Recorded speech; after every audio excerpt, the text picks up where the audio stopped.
Welcome everyone. I've been wanting for a while to try one of those install free Apple CarPlay and Android Auto receivers. They basically mount on the dash or on the windshield. They are pretty cool. In this case, this is a 7-inch display that can be bought from Amazon. The brand is Qiddiya. It's a 7-inch display touchscreen. It doesn't require any experience skills in order to install and have this up and running in your vehicle. It comes with this suction cup extension mount, and it just basically snaps in the back of the unit. It's pretty easy, pretty straightforward.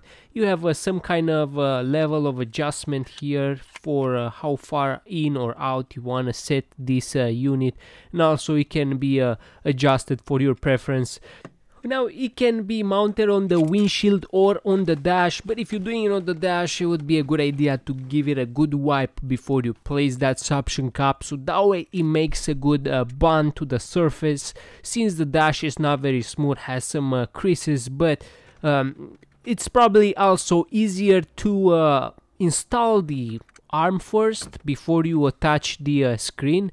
That should make it easier to secure the suction cup. But anyway, here we are. I'm really excited to see how this will look and how it will work, because it's a pretty interesting solution these days. You don't have to install it or buy adapters or all that kind of stuff. Really, no installing experience needed. It's just pretty straightforward. But anyway, here is it installed on the dash.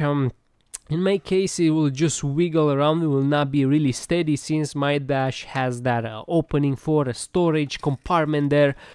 But no worries, there is plan B, which would be the windshield, and luckily that suction cup can be used for a few times, a few tries, but it will not be a good idea to abuse it because it may not stick well after a while. But anyway, after you have it mounted on the windshield, plug the cable in your power outlet, and then from there, just in the unit where the 12 volts shows, that will power up the unit. And then for the sound, one end goes into the aux port on your car and the other in the aux port on the unit.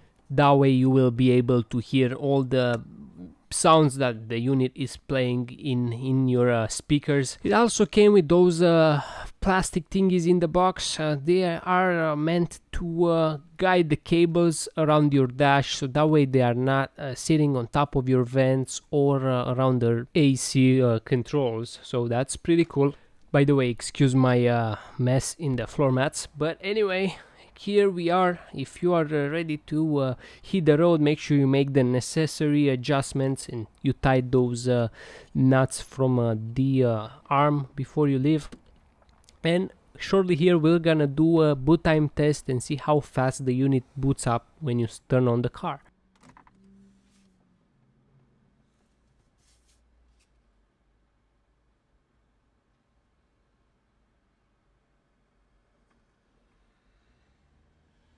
Here we are, 8 seconds and a half, not too bad. And this is the main screen that you will see after it starts up.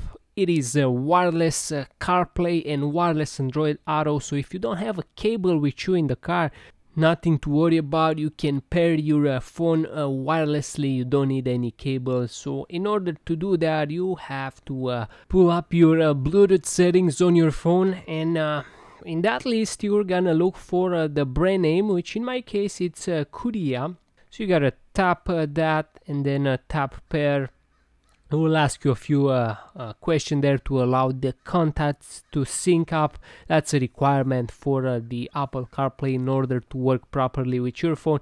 There is another pop-up screen here, and you will tap use CarPlay. That will just confirm that you want to use CarPlay over the Bluetooth or wirelessly, whatever you want to call it. And here it is. It looks like it worked pretty smooth pairing so far.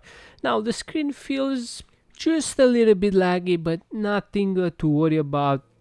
That's normal. It's not a high-end unit, so keep in mind this is a wireless connection, so it'll be a little bit of a delay in the responsiveness, but as you can see, it's not that bad. Overall, the responsiveness is not that bad and it's really manageable. But anyway, let's go and see how those buttons work. They don't have any vibration feedback or anything like that. They are just touch buttons. And if you press, I was trying to see if Siri works, but I cannot get it to work. I was trying to press that home button, but looks like Siri won't come up. So probably no voice commands for Siri on Apple CarPlay. Anyway, this is the main screen here. A pretty nice looking user interface, and has some more options if you scroll it to the right.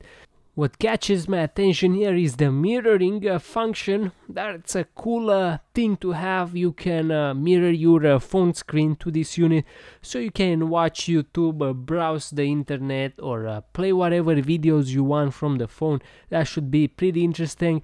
But in order to pair the phone to the unit, you gotta pull up your Wi-Fi list here and select the CarPlay and whatever number you have there, and then just scroll down on the control center, go to screen mirroring, and press on the mirroring there. It's basically the same thing that you would do on an Apple TV if you had that at home, or if you have that at home.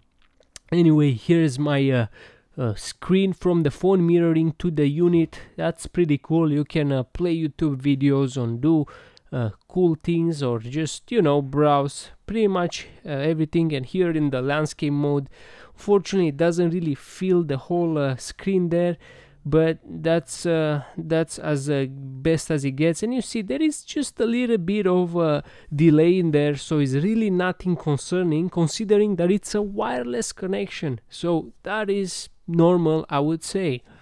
Alright, so next up I'm gonna do a quick walkthrough through the settings. And on the common we have a volume and the navigation volume that can be adjusted. Now this one is a pretty cool option to have. If you don't have aux port, you can use this option to send the sound. So basically we'll just make a fake radio station. You set the frequency to the one you have here on the screen, and basically you are gonna listen to that frequency and the sound is gonna come. It's just like making a small radio station. That's how it works. It's just a transmitter. Next up, the display section. You can adjust for the day backlight and night backlight, and you have the option to set the brightness, contrast, and all that kind of stuff. Going back to the sound, not many options here. It's just the bass and treble and a few equalizer presets. Now the languages, pretty good selection of languages, and the system has just two options: factory reset and factory mode. So that's pretty much it with this device. It's a pretty cool, handy device if you don't want to have anything installed in your dash. It's a pretty straightforward and cool gadget to have for your car. That's it for this video. If you enjoyed this kind of content, please click like and subscribe for more similar videos.